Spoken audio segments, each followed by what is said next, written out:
Hello and welcome to this, the third in our series of presentations on Somato autonomic regulation of cardiovascular function. Now, elsewhere, we have seen the sympathetic nervous system referred to as the nervous system of the cardiovascular system. And so today, we really want to focus on the role of sympathetic regulation of cardiac rhythmicity. However, we also want to introduce the role of somatic stimulation in modulating sympathetic output to the heart. So far, we have not had too much to say about sympathetic innervation of the heart. This is because sympathetic output to the heart is less important at rest. It becomes more important during excitement and exertion. In humans, sympathetic output to the cardiovascular system originates most immediately in the rostroventrolateral medulla and incorporates input from the hypothalamus and brainstem nuclei.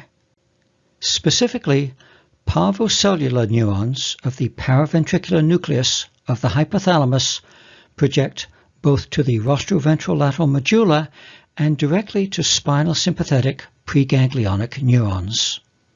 Sympathetic preganglionic neurons also receive innervation from the A5 noradrenergic cell group, the caudal raphe region, and the ventromedial medulla. The neurons of the rostroventrolateral medulla play an important role in the regulation of heart rate and regulation of vascular tone. Neurons of the rostroventrolateral medulla are tonically active, and some neurons also maintain an intrinsic rhythm which is modulated by descending influences and afferent input. This means that as long as the brain is able to communicate with the spinal cord, there will be some level of sympathetic tone supporting blood pressure and heart rate. The rostroventrolateral medulla neurons project primarily to the intermediolateral cell columns of the thoracic cord and release catecholamines and L-glutamate to excite spinal sympathetic preganglionic neurons. Within the spinal cord, the activity of some sympathetic preganglionic neurons is inhibited by nitric oxide and glycine, although the effects of nitric oxide are complex and involve multiple pathways in the spinal cord. Spinal sympathetic preganglionic neurons are located principally within the intermediolateral and to a lesser extent intermediomedial columns of the thoracic and upper lumbar spinal cord. In humans, some sympathetic preganglionic neurons are also located within the central autonomic nuclei and the lateral funiculus.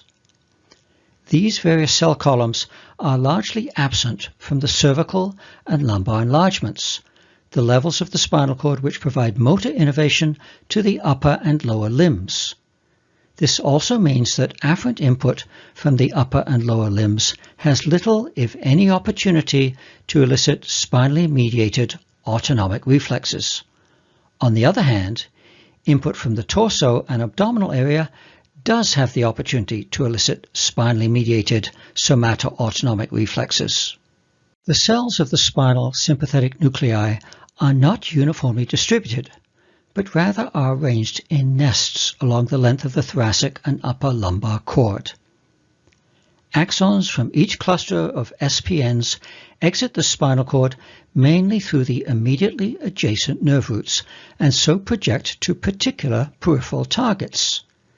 This means that spinally mediated somato-autonomic reflexes tend to be localized to one or two spinal levels. They are relatively specific rather than generalized reflexes. Upper thoracic sympathetic preganglionic neurons project to the heart, particularly the ventricles, via the middle cervical ganglion and stellate ganglion, also known as the inferior cervical ganglion in some species. In humans, cardiac sympathetic nerves arising from the left and right cervical sympathetic chains and ganglia may cross, and sometimes cross back again, from left to right on their journey to the heart. Furthermore, it is apparent and consistent with their anatomical targets that left and right autonomic nerves serving the heart are functionally distinct.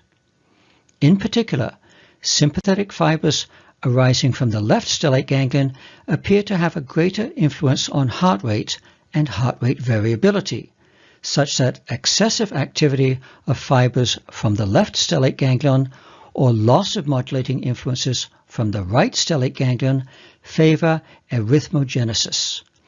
Various studies have shown that asymmetry of sympathetic output to the heart, particularly relative augmentation of the left cardiac nerve activity, reduces the threshold for ventricular fibrillation and supraventricular arrhythmias.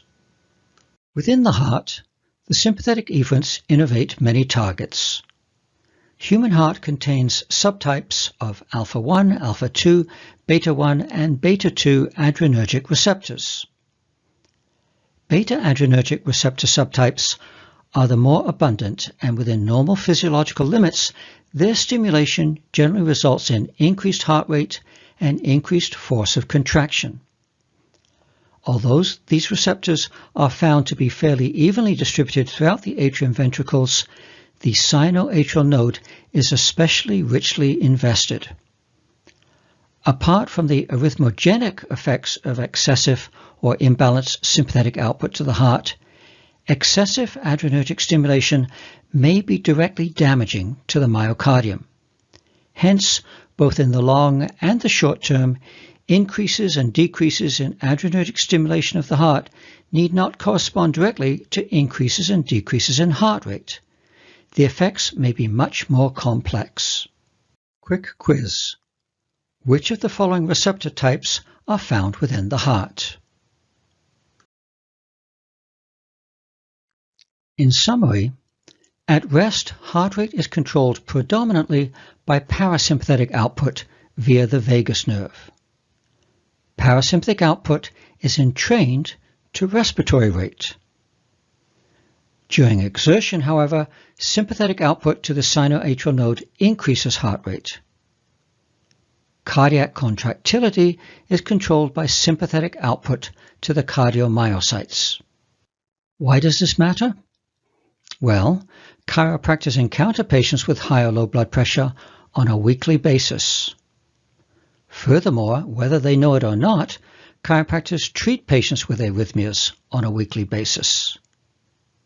Furthermore, a large minority of practitioners support the idea of chiropractic management of hypertension and arrhythmias. However, chiropractic management of visceral disorders is largely of unproven effectiveness and is a lightning rod for critics of chiropractic.